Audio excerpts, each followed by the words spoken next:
기도하시겠습니다. 오늘 우리에게 주신 하나님의 말씀은 민수기 11장 31절부터 35절까지 말씀입니다. 민수기 11장 31절부터 35절까지 말씀입니다. 우리 찾으셨으면 함께 교도하도록 하시겠습니다.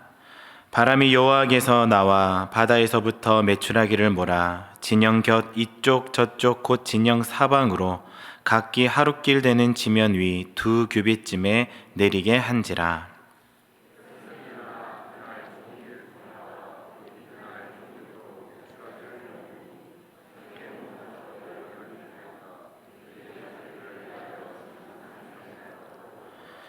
고기가 아직 이 사이에 있어 씹히기 전에 여호와께서 백성에게 대하여 진노하사 심히 큰 재앙으로 치셨으므로.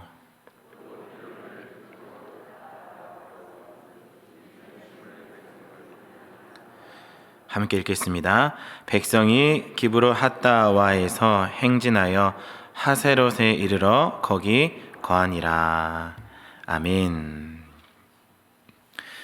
제가 전도사로 첫 사역을 했을 때 살았던 사택이 한 10평 남짓 되는 사택이었습니다. 그리고 1층이었습니다.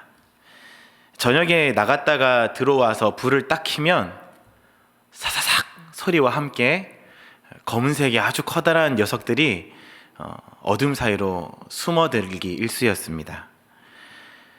그런데 혹시 그런 경험 해보셨습니까? 바퀴벌레들이 불을 딱 켰는데 사사삭 하고 다 사라져야 되는데 미처 피하지 못한 아이들이 얼음을 딱 해가지고 그냥 그대로 굳어있는 그런 상태. 그러다가 한번 고개를 딱 돌렸는데 내 머리 옆에 딱 붙어있고 막 그런 사택에 살았었습니다. 비가 좀 오면 이제 그 껍질이 없는 이 민달팽이들이 싱크대에 또 화장실에 이렇게 스물스물 올라와가지고 같이 생활을 했던 그곳 10평 남짓 되는 사택이었습니다. 그런데 어느 날 한 장로님 댁에 신방을 갔는데 그곳은 해운대에 있는 센텀 지역에 60평형 40층에 위치한 그런 사택은 아닌 아파트였습니다. 저희 사택에 비하면 운동장입니다. 진짜 넓어서 거기다가 또 창밖으로 펼쳐져 있는 그 해운대의 뷰를 딱 보면 정말로 어마어마한 집이었습니다. 그런데 고층 아파트는요, 바람이 심하게 불면 이렇게 흔들흔들합니다. 일부러 그렇게 지어졌다고 하더라고요. 이게 너무 딱딱하게 지어 놓으면 바람이 세게 불면 이제 뚝 부러질 수 있으니까 자연스럽게 이렇게 이리저리 휘게 만들면서 부러지지 않도록 설계를 한다라고 이야기를 들었습니다. 근데 신방을 갔는데 그날 정말로 바람이 엄청 부는 날이었습니다. 목사님께서 신방을 하고 계시고 저는 그때 전도사 시절이라 옆에서 따라서 신방에 임하고 있었는데 바람이 이렇게 부는데 건물이 이렇게 흔들흔들 하는 게 느껴지는 것이었습니다. 그러다가 이러다 부러지면 어떡하지? 40층 높이에서 이게 건물이 부러지면 이게 아찔한데 막 그런 생각에 신방에도 집중이 잘 안 되고 막 너무 무서운 겁니다. 그때 제 마음에 드는 생각이 한 가지가 있었습니다. 빨리 집에 가고 싶다. 바퀴벌레가 나오고 민달팽이와 함께 살지만 1층이고 흔들리지 않는 편안함이 있는 그런 저희 집이 너무 가고 싶었었습니다. 만약에 교회에서 저한테 40층 고층 아파트에 사택을 준다고 하면 저는 잘 못 살 것 같아요. 막 무서워가지고 불안에 떨면서 살 것 같습니다. 지금 살고 있는 혜성 아파트는 3층입니다. 흔들리지 않는 편안함이 있습니다. 그래서 3층 사택을 허락해 주신 하나님께 감사합니다. 물론 사람마다 다르겠죠. 근데 여러분, 만약에 고층 아파트를 주어졌음에도 불구하고 이러한 불안함과 두려움 속에 살아가고 있다면 그 고층 아파트에서 주는 편안함과 멋진 뷰와 정말 넓은 그런 공간들을 다 누리지 못하고 그냥 불안해하고 있다면 아무리 좋은 아파트라도 그 아파트에 살고 있는 사람은 그 아파트가 그 사람에게는 축복이 아니라 저주일 것입니다. 고문이죠. 들어가는 것도 얼마나 무섭겠습니까? 우리의 신앙에서도 마찬가지입니다.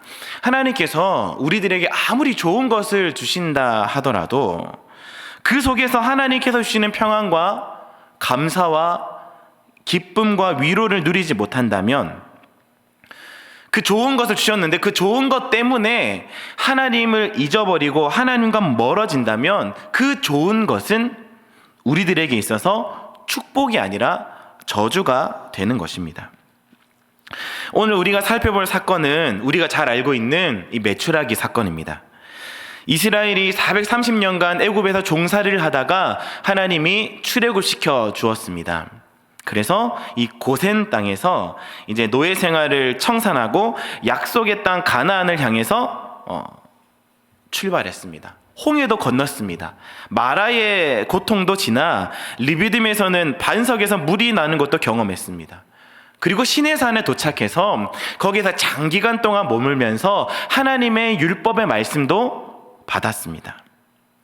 그리고 이제 이 시내산을 떠나서 이제 다시 가나안으로 한 걸음 한 걸음 출발하고 내디딜 때마다 하나님의 언약의 말씀도 이제 받았고, 우리가 하나님께서 우리들을 향해 가나안 땅이라는 젖과 꿀이 흐르는 땅 우리들에게 인도하실 것인데 라고 하는 그런 기대감이 가득 찬 마음으로 백성들이 그 여정길을 다시 떠났습니다.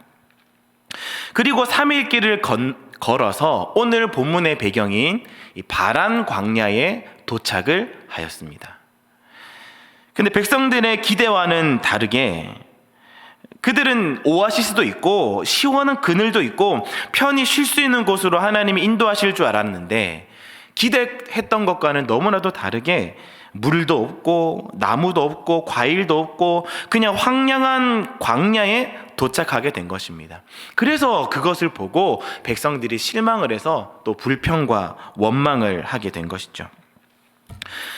그래서 하나님이 오늘 11장 1절 2절에 보시면 진에다가 불을 붙여가지고 백성들을 징계하시기도 합니다. 그런데 모세가 중보함으로 그 불이 또 꺼지기도 하지요. 지금 이스라엘 백성들은요, 하나님의 은혜 가운데 있는 상황이었습니다. 은혜로 출애굽을 얻었고 은혜로 인도하심을 받고 있었습니다. 매일매일 일용할 양식이었던 만나를 내려오셨습니다. 낮에는 햇빛이 뜨거운 그런 것을 가려주시기 위해서 구름 기둥으로 가려주셨고, 밤에는 또 춥고 어두울까봐 불기둥으로 그들을 비춰주셨습니다. 그런데도 그들 안에는 불평불만이 일어나는 것이에요. 그들이 갖고 있는 소유가 많고 적음의 문제가 아니었다라는 것입니다. 그들의 환경의 문제가 아닙니다. 그들의 마음의 문제였습니다. 하나님께서 베풀어 주신 은혜가 있음에도 불구하고 감사하지 못하는 마음으로 일어나는 이 불평과 원망이 문제였다라고 하는 것이죠. 그러니까 마음의 문제입니다. 환경의 문제가 아니라. 여러분 11장 8절의 말씀을 보시면요, 이런 말씀이 나옵니다. 백성이 두루 다니며 그것을 거두어 맷돌에 갈기도 하며 절구에 찢기도 하고 가마에 삶기도 하여 과자를 만들었으니 그 맛은 기름 섞은 과자 맛 같았더라. 여기서 말하는 그것이 무엇입니까? 만나입니다. 만나. 너무 맛난 음식이었죠. 백성들이 이것을 처음에 보고 이것이 무엇이냐 깜짝 놀랄 만큼 깜짝 놀랄 만한 맛이었습니다. 생전 처음 먹어보는 정말로 맛있는 음식이었던 것이죠. 그런데 정말로 맛있는 음식도 계속 먹다 보면 이제 질리게 되는 것이죠. 저도 떡볶이라는 음식을 정말로 좋아하는데요, 예전에 아내와 데이트를 하다가 아침에도 떡볶이 먹고 점심 때도 떡볶이 먹고 저녁 때도 떡볶이 먹자고 했다가 엄청 혼난 적이 있었습니다. 그런데 요즘에는 3끼 먹을 수 있을 것 같아요. 왜냐하면 워낙 다양한 요리 방법들이 있기 때문입니다. 떡볶이도 그냥 떡볶이도 있고 뭐 즉석 떡볶이도 있고 짜장 떡볶이도 있고 크림 떡볶이도 있고 로제 떡볶이도 있고 먹을 수 있는 게 너무 많아요. 그래서 여러 가지 요리 방법을 쓰면은 질리지 않을 수 있는 것 같습니다. 이스라엘 백성도 그렇게 하는 겁니다. 만나를 가지고 이렇게도 해보고 저렇게도 해보고 튀겨도 보고 삶아도 보고 구워도 보고 말려도 보고 이런저런 방법들로 여러 가지로 요리를 해서 먹었다라고 하는 것이죠. 그런데 이렇게 여러 가지로 요리를 했는데도 질리는 겁니다. 그래서 이제는 좀 다른 음식을 달라고 말을 하고 있는 겁니다. 특히 고기가 먹고 싶습니다 얘기를 하는 것이죠. 4절 말씀을 보실까요? 11장 4절 말씀을 보시면 이렇게 나옵니다. 그들 중에 섞여 사는 다른 인종들이 탐욕을 품음에 이스라엘 자손도 다시 울며 이르되 누가 우리에게 고기를 주어 먹게 하랴. 4절에 보시면 그들 중에 섞여 사는 다른 인종들이라고 나오는데요, 출애굽할 때 이스라엘 백성들만 나온 것이 아니라 그들과 함께 빠져나왔던 이방인들도 있었습니다. 근데 그때 빠져나왔던 이방인들이 탐욕을 품었다. 이들이 이 먹을 것을 가지고 불평하였다라고 하는 것입니다. 이 이방인들이 가졌던 이 불평이 백성들에게 전염이 되어서 백성들조차도 똑같이 그런 불평을 가지고 탐욕을 가지고 고기를 못 먹었다라고 이야기를 하고 있는 것이죠. 고기를 좀 먹게 해달라라는 것입니다. 근데 사실 정확하게 말하면요, 이 이스라엘 백성들이 먹을 고기가 없어서 고기를 먹고 싶다라고 했던 것이 아니었습니다. 그들은 지금 광야 생활 중에 있지만 그들이 키우고 있는 가축들이 있었습니다. 소와 양과 염소들이 있었다라고 하는 것이죠. 고기가 먹고 싶으면 자기들이 키우는 이런 양과 염소들을 잡아서 먹을 수 있었음에도 불구하고 그들은 지금 고기가 없습니다. 고기를 달라고 하나님께 원망하고 있는 것입니다. 지금 이 백성들이 가지고 있는 심리가 어떤 심리냐면 자기들이 소유한 가축을 잡아먹기에는 조금 아깝고 그냥 만나처럼 하나님이 내려주시는 공짜 고기가 먹고 싶었던 것입니다.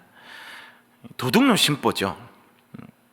근데 이런 도둑놈 심보는 언제부터 시작이 되었냐면 이스라엘 백성들이 가지고 있었던 이 노예 근성에서부터 발생한 문제입니다. 어떤 노예 근성이었냐?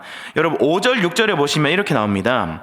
우리가 애굽에 있을 때에는 값없이 생선과 오이와 참외와 부초와 파와 마늘들을 먹은 것이 생각나거늘 이제 우리의 기력이 다하여 이 만나 외에는 보이는 것이 아무것도 없도다 하니.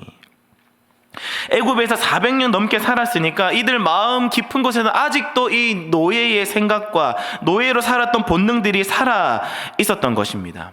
애굽에서는 노예로 살았습니다. 그러다 보니까 자연스럽게 먹을 것을 주인으로부터 얻어 먹었을 것입니다. 그러나 그것은 언제까지나 이 노예들이 죽지 않을 정도로만 주는 그런 보잘것없는 노예 음식이었습니다. 노예가 어떻게 등 따스하게 또 맛있는 음식들을 배부르게 먹을 수 있었겠습니까? 먹어봤자 그냥 간간히 배만 채우고 죽지 않을 정도로 애굽으로부터 배급을 받아서 그냥 입에 풀칠하는 정도의 음식이었을 것입니다. 노예에게 매일매일 고기가 나오고 신선한 야채가 나올 리가 없다라는 것이죠. 그럼 지금 백성들이 이 5절 6절에서 하고 있는 말은 틀린 말 아닙니까? 백성들이 애굽에서 잘 먹었다라고 하는 불평은 분명 거짓된 불평이었고 잘못된 착각이었다라고 하는 것입니다. 지금 이들이 자기들 안에 이 탐욕을 가지고 거짓말을 섞어서 고기를 달라고 하나님께 지금 원망하고 있는 것입니다. 그런데 이렇게 거짓말을 섞어가지고 또 그냥 자기의 고집을 따라서 공짜 음식을 바라는 마음으로 하나님께 고기를 구하고 매출하기를 구했는데 하나님은 그들의 원대로 고기를 먹이시겠다고 약속을 하십니다. 18절, 19절, 20절 상반절까지인데요. 우리 같이 한번 읽어보실까요? 18절, 19절, 20절 상반절까지 같이 읽어보겠습니다. 또 백성에게 이르기를 너희의 몸을 거룩히 하여 내일 고기 먹기를 기다리라.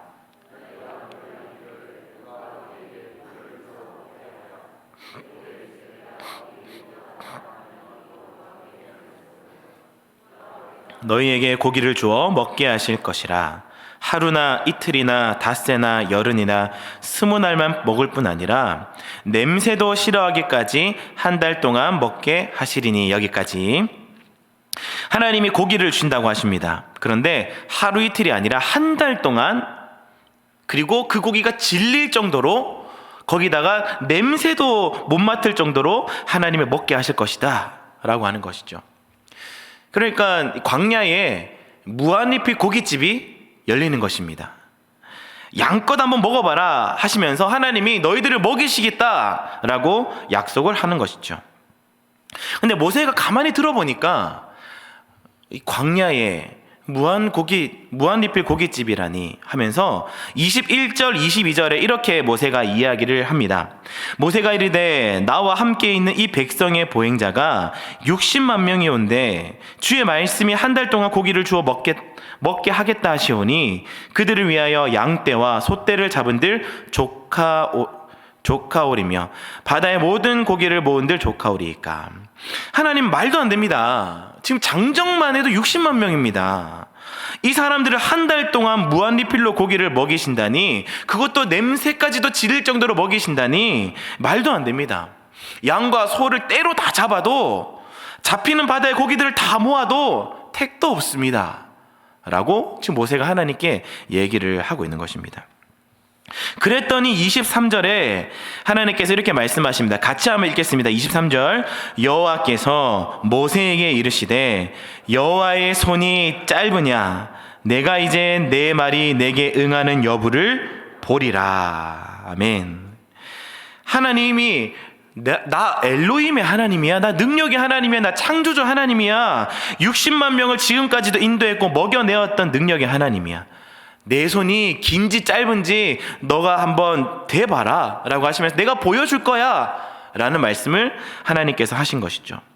그리고 창조주이시자 능력의 하나님께서 이제 엄청난 기적의 장관을 모세에게 또한 백성들에게 보여주십니다. 하나님의 손이 짧지 않음을, 창조주로서 세상을 주관하심을, 능력의 하나님이심을 이제 확실하게 보여주시는 것이죠. 31절입니다. 바람이 여호와에게서 나와 바다에서부터 메추라기를 몰아 진영곁 이쪽 저쪽 곧 진영 사방으로 각기 하루길 되는 지면이 2규빗쯤에 내리게 한지라. PPT 하나만 잠깐 보여주시겠습니까? 지금 보고 있는 이 PPT의 그림이 시내반도의 그림입니다. 그러니까 저희 가운데 이렇게 볼록 튀어나와 있는 저기를 이제 시내반도, 시나이 반도라고 하는데요. 이스라엘 백성들의 광야 생활을 했던 그 지도입니다. 근데 하나님이 메추라기를 보내주셨는데 이 메추라기는 꿩과의 철새입니다. 그러니까 철을 따라서 서식지를 옮겨 다니는 새들입니다. 봄철이 되면 여기 이 시나이 반도, 여기 가운데 튀어나와 있는 요곳에서 이제 지중해를 지나서 저 위쪽 유럽 쪽으로 이 철새들이 봄철이 되면 서식지를 옮깁니다. 그리고 위로 올라갔다가 가을철이 되면 다시 유럽에 있다가 지중해를 건너서 밑에 있는 아프리카로 내려오기 위해서 저기 팔레스타인 지역을 지나고 시내 반도를 지나서 이제 애굽 땅 그리고 아프리카 쪽으로 내려오게 됩니다. 메추라기들이 갖고 있는 이동 동선이 한번 넘겨주시겠습니까? 저렇게 내려옵니다. 그런데 31절 말씀 보시면요, 바람이 여호와에게서 나왔다라고 하는데요, 이 학자들은 이 시기가 바람이 불 시기가 아니라고 합니다. 그럼에도 불구하고 바람의 주관자가 누구이십니까? 하나님이시죠. 만물을 주관하신 하나님께서 바람을 통해서 이스라엘에게 필요한 메추라기를 공급하시는 겁니다. 한 번 더 넘겨주시겠습니까? 지금 이스라엘이 머물고 있는 곳이 저 빨간색 동그라미에 있는 바란 광야입니다. 그러니까 메추라기들이 지나가는 동선과는 전혀 멀리 떨어져 있는 장소인 것이죠. 그런데 하나님이 넘겨주시겠습니까? 강한 바람을 불어가지고 원래는 저렇게 위쪽으로 해서 이집트 삼각주 지역으로 넘어가야 되는 메추라기들이 넘겨주시면 이제는 그 방향이들이 다 바뀌어가지고 이스라엘이 머물고 있는 바란 광야 쪽으로 다 몰려지게 되었다라고 하는 것입니다.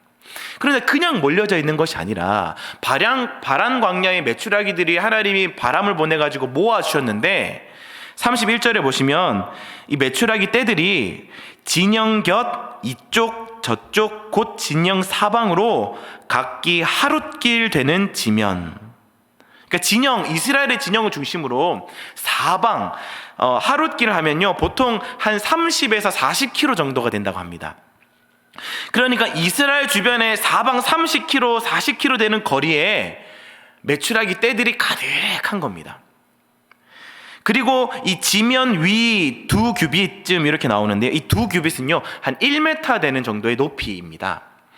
그러니까 하나님이 강한 바람을 불게 하셔서 이 메추라기 떼들을 바람 강렬로 다 모아주셨는데 30km, 40km 되는 그 지역에 메추라기 떼들이 다 몰려왔고 그 메추라기들이 한 1m 높이로 날아다니고 있는 겁니다. 얼마나 잡기 편한 높이 아닙니까? 그리고 또 막 잡으려고 막 쫓아가고 쫓아다닐 필요가 없습니다. 왜냐하면 이미 유럽에서 이제 밑으로 내려오면서 날아오는 동안 이 메추라기들이 많이 지쳐 있는 것입니다. 해롱해롱 하는 겁니다. 그래서 이제는 그냥 큰 수고도 없이 30km, 40km 되는 그 지면에 1m 되는 그 높이에 해롱해롱 하고 있는 메추라기들을 그냥 이제는 주워 담기만 하면 되는 것입니다. 물반 고기 반이라는 말이 있듯이 땅반 메추리 반인 것이죠. 온 지면에 아예 메추라기로 덮여 있었고 그냥 이제는 쓸어 담기만 하면 되는 것이었습니다. 네, 이제는 넘겨주셔야 되겠습니다. 32절 말씀 보시면요 이런 말씀이 나옵니다. 백성이 일어나 그날 종일 종야와 그 이튿날 종일토록 메추라기를 모으니 적게 모은 자도 10호멜이라 그들이 자기를 위하여 진영 사면에 펴두었더라. 그날 종일 종야와 그 이튿날 종일토록 메추라기를 모았다. 그러니까 밤새도록 모은 겁니다. 메추라기들이 하나님의 바람을 딱 보내가지고 쫙 모아주시니까 그때부터 이제 잡기 시작하는데 밤새도록 잡고 그 다음날도 종일토록 메추라기를 잡는 것입니다. 여러분, 잡는 재미 혹시 아십니까? 저도 그 물질하는 거 되게 좋아하거든요. 그래서 이렇게 수경 끼고 이렇게 스노클링 끼고 이제 수면 위를 참박 하다가 물속에 있는 고동이나 성게나 한 번씩 문어가 한 번씩 보이긴 했지만 한 번도 잡아본 적은 없는데, 근데 그렇게 그냥 뭔가 잡으면서 돌아다니면 시간 가는 줄 모릅니다. 잡는 게 얼마나 재밌는지요. 그러니까 잡는 재미가 쏠쏠하니까 이 백성들도 시간 가는 줄 모르고 막 메추라기를 잡는 것입니다. 얼마나 잡았느냐? 적게 모은 자도 10호멜이라 라고 하는데요. 여기 호멜은 부피를 나타내는 단위예요. 그러니까 낙타 한 마리에 지을 수 있는 짐의 무게를 뜻하는 겁니다. 그것을 학자들은 대략 한 230리터 정도 된다라고 해요. 그러면 10호멜이니까 2300리터겠죠. 뭐 1리터에 못한다 해도 한 500ml라 치면 500kg라고 1kg라고 치면 1리터에 1kg라고 치면 2300kg가 되는 겁니다. 그리고 여기 보면 적게 모은 자도라고 하는 것이죠. 적게 모은 자도 10호멜, 작게 모은 사람도 2300kg, 2.3톤인 겁니다. 학자들은 적어도 한 1에서 2톤 정도라고 생각하면 된다라고 해요. 왜냐하면 그때 당시의 양과 오늘날의 단위가 명확하게 환산될 수 없겠지만 한 1톤이라고 생각하시면 될 것 같습니다. 적게 모은 사람이 그렇다는 거예요. 많이 모은 사람은요 뭐 더 어마어마하겠죠. 근데 이렇게 잡았던 메추라기들을 또 32절에 자기들을 위하여 진영 사면에 펴두었더라 라고 나옵니다. 한두 마리가 아닙니다. 적게 모은 사람이 1톤입니다. 그러다 보니까 이 많은 메추라기를 그 광야 생활 가운데 어떻게 보관할 수 있었겠습니까? 냉장 보관이 불가능했던 이 중동 사람들은 이제 이 메추라기를 다 포를 떠서 이제 말려서 보관을 하는 겁니다. 육포처럼 만드는 거예요. 그러니까 지금도 중근동 지역 시장에 가보면요, 말린 과일, 말린 생선, 말린 고기들이 그냥 쉽게 발견할 수 있는 겁니다. 그렇게 이 식료품들을 관리했던 것이에요. 백성들이 잡은 메추라기 고기를 이제 포를 떠서 사면에 쫙 깔아 놓는 겁니다. 이스라엘 진영 온 사방에 메추라기 육포가 쫙 깔려 있는 거예요. 엄청 넓게. 가족마다 수천에서 수만 마리의 메추라기를 잡았으니까 이것을 또 포를 떠서 쫙 펼쳐 놓았을 때 그것을 보고 있는 백성들의 심정은 어땠을까요? 세상을 다 가진 기분이었을 겁니다. 아, 이제 하나님이 우리를 이렇게 먹이시는구나. 우리를 이렇게 배불려 쉽게 하시는구나. 이제 탄탄대로가 펼쳐질 것이라고 자신만만했을 것입니다. 이제 입에 그 고기를 넣어가지고 씹으면서 배가 터지도록 먹어도 넘쳐나는 이 고기를 보면서 마냥 좋았을 것입니다. 그런데 이제 반전이 일어납니다. 여러분, 만나와 메추라기, 하나님께서 그의 사랑하는 백성들에게 베풀어 주시고 그들을 먹여 주셨던 축복의 산물 아닙니까? 그런데 그 마무리가 이렇게 끝이 납니다. 33절 34절인데요 우리 같이 한번 읽어보시겠습니다. 고기가 아직 이 사이에 있어 씹히기 전에 여호와께서 백성에게 대하여 그곳 이름을 기브롯 핫다와라 불렀으니 욕심을 낸 백성을 거기 장사함이었더라. 백성들은 하나님 앞에 원망이 섞인 소리를 내뱉었습니다. 그리고 하나님은 정말로 기적적으로 지금 그 자리에 있지 않아야 되는 정말로 어마어마한 메추라기 떼를 보내오셨습니다. 그리고 그 자기 눈앞에 날아다니는 메추라기를 보면 당연히 하나님을 생각할 수밖에 없었을 거예요. 어떻게 이렇게 많은 떼가 왔지? 아, 우리가 그때 원망 섞인 말을 뱉었을 때 하나님이 고기를 보내신다고 하셨지. 그러면서 하나님을 떠올렸다면 자기들에게 베풀어진 이 놀라운 은혜 때문에 하나님의 손길을 경험하는 것으로 인하여서 감사할 수밖에 없었을 겁니다. 아니, 감사할 수밖에 없는 겁니다. 그런데 이들의 모습을 보십시오. 기적적으로 메추라기를 허락해 주신 하나님께 대한 감사나 혹은 자신들이 했던 불평에 대한 회개하는 모습은 전혀 없었습니다. 메추라기를 잡는 데만 혈안이 되어서 자신들의 욕심에 눈이 멀어버렸습니다. 기브롯 핫다와 무슨 뜻이냐면 탐욕의 무덤이라는 뜻입니다.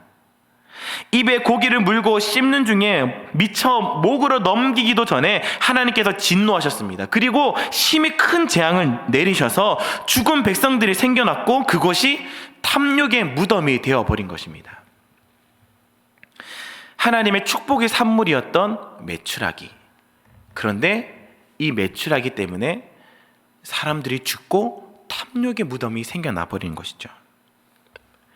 그들은 메추라기 때문에 삶의 균형과 영적 균형 감각을 잃어버렸습니다. 잡는 재미에, 먹는 재미에, 보는 재미에 푹 빠져서 하나님께 감사하지도 않고 가나안으로 전진하는 것도 잊어버렸습니다. 메추라기를 주셨던 분이 누구신지 하나님도 잊어버리고 자신들이 가나안으로 전진해야 되는 그 사명도 잊어버리고 그냥 그 고기 때문에 하나님도 사명도 다 뒷전으로 넘겨버린 채 그 탐욕에만 휩싸여서 그냥 그 메추라기만 모으는 데만 집중하고 거기에 집착하고 그곳에만 매달려 있었던 것입니다.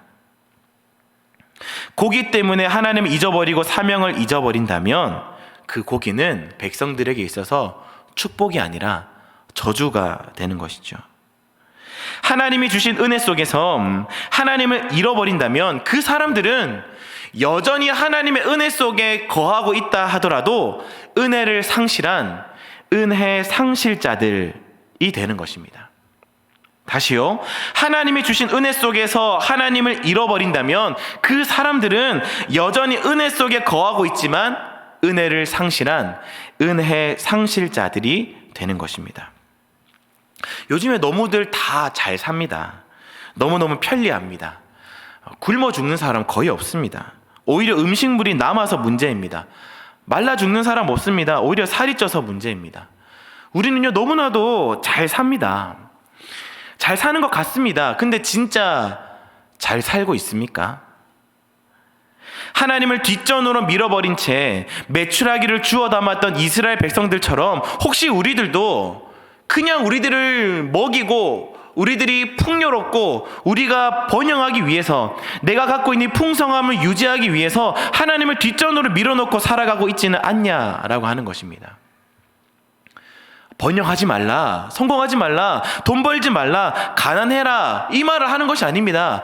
마음의 문제라는 거예요. 심판을 당했던 백성들의 중심에는 어떤 마음이 있었느냐면 아까 4절에도 잠깐 나왔었죠. 탐심입니다. 탐욕. 탐욕은요, 하나님께 대한 우리의 영의 눈을 어둡게 만들어 버리는 역할을 합니다. 로마서 1장 21절 말씀을 보시면요, 이런 말씀이 나옵니다. 하나님을 알되 하나님을 영화롭게도 아니하며 감사하지도 아니하고 오히려 그 생각이 허망하여지며 미련한 마음이 어두워졌냐니. 바로 이 탐욕이 하나님께서 우리들에게 허락하신 것에 대하여 감사하는 마음이 없고 자족하는 마음이 없을 때 생겨난다는 것임을 말씀해주고 있는 것이죠. 예수님께서도 누가복음 12장 15절에 이렇게 말씀하십니다. 그들에게 이르시되 삼가 모든 탐심을 물리치라. 사람의 생명이 그 소유에 넉넉한 데 있지 아니하니라 하시고, 은혜를 은혜로 누리지 못하고 은혜를 상실해버리는 사람은 바로 그 속에 어떤 마음이 자리 잡고 있냐면 탐심의 마음이 자리 잡고 있다라고 하는 것입니다.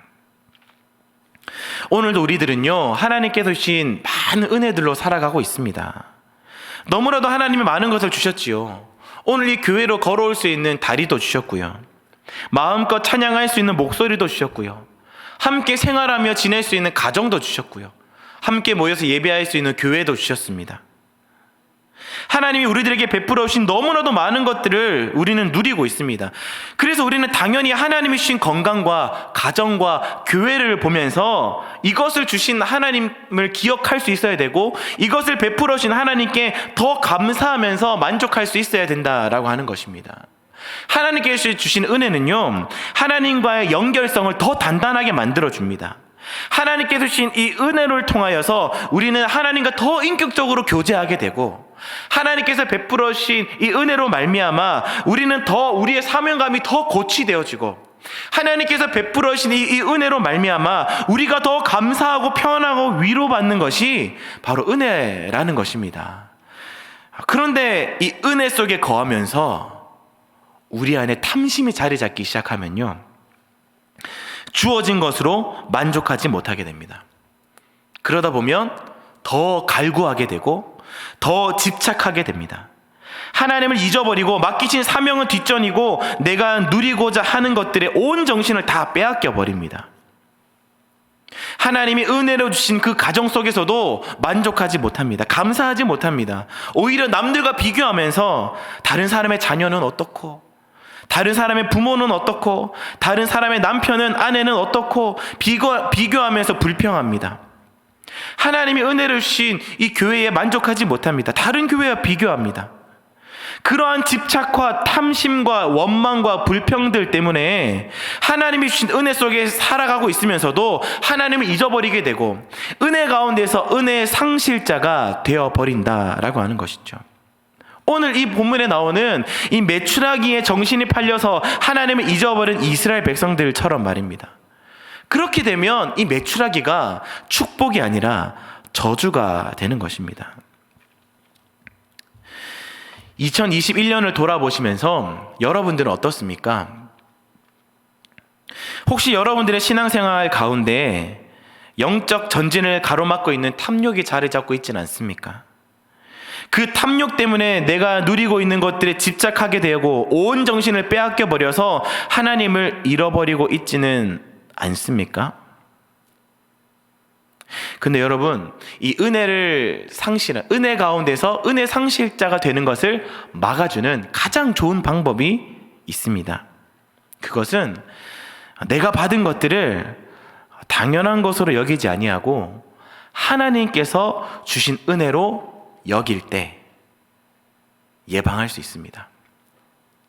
모든 것이 하나님의 은혜임을 고백할 때 그 속에서 하나님을 발견할 수 있는 것입니다. 우리는 구원을 선물로 받은 자들이고 오늘도 하나님께서 내려주신 일용할 양식을 공급받고 있으며 하나님의 은혜로 오늘 이 자리에 서 있음을 잊지 않는 것으로부터 그 회복이 시작이 되고 그것이 예방되어질 수 있다라고 하는 것입니다.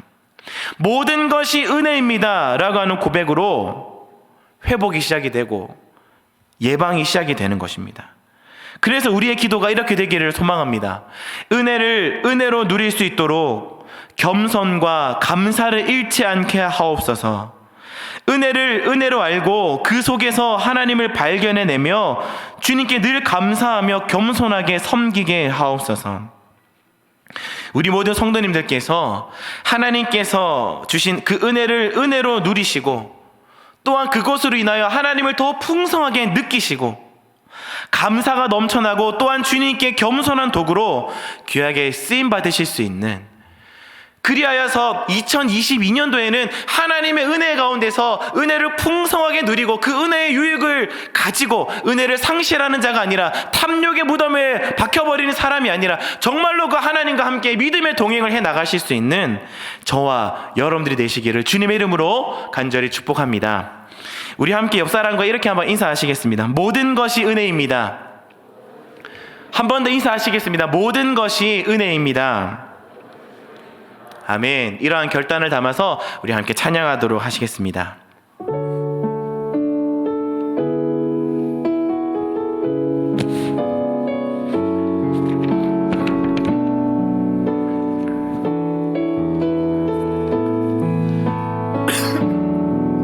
내가 누려왔던 모든 것들이,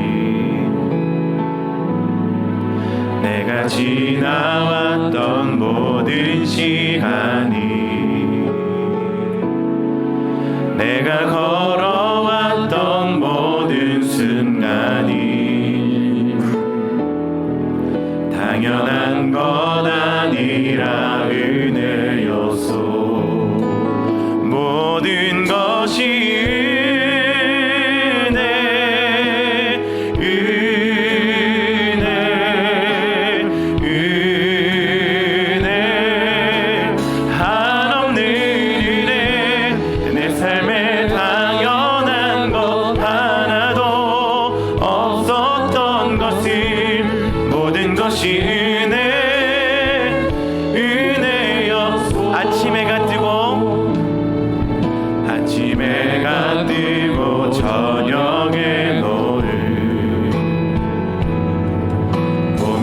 꽃향기와 가을의 열매,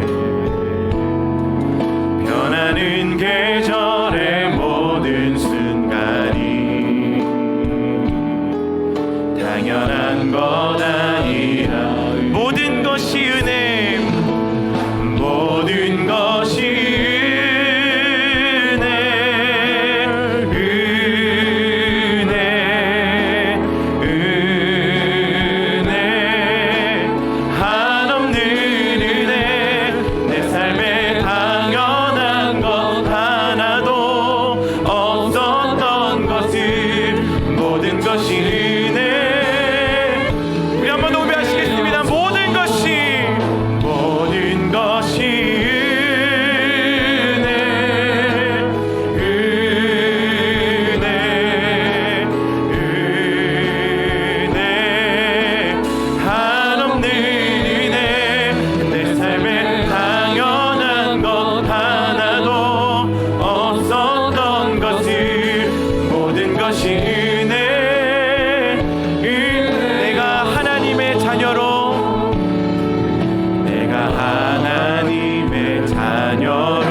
어린아이와 같이 완전까지 복음을 전할 수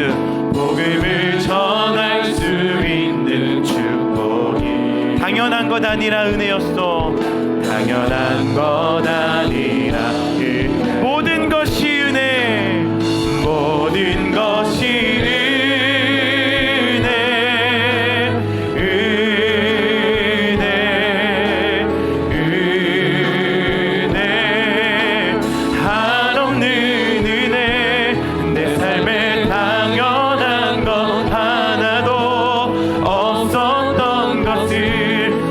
모든 것이 은혜, 은혜.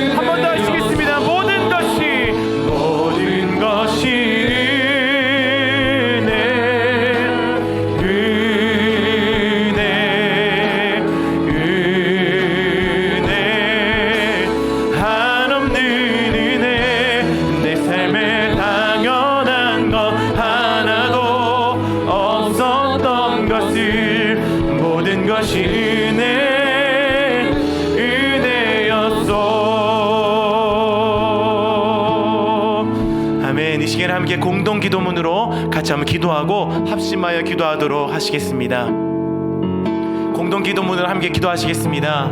하나님 아버지, 하나님이 주신 메추라기 앞에서 하나님을 잃어버렸던 이스라엘 백성들처럼 우리 안에 탐심이 자리 잡고 있지 않는지 돌아봅니다. 은혜를 은혜로 누리지 못하고 은혜 속에 살면서도 은혜를 상실한 우리의 연약한 모습이었습니다.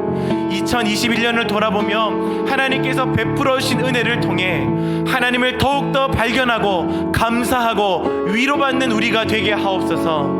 세상의 것에 집착하며 온 정신을 다 빼앗겨 버리는 것이 아니라 하나님께 집중하며 더 인격적으로 하나님을 경험하는 자들이 되게 하옵소서. 은혜를 은혜로 누릴 수 있는 겸손과 감사를 잃지 않게 하옵소서. 은혜를 은혜로 알고 그 속에서 하나님을 발견해내며 주님께 늘 감사하며 겸손하게 섬기게 하옵소서. 예수님의 이름으로 기도합니다. 아멘. 이 시간에 말씀을 기억하시면서 합심하여 기도하도록 하시겠습니다.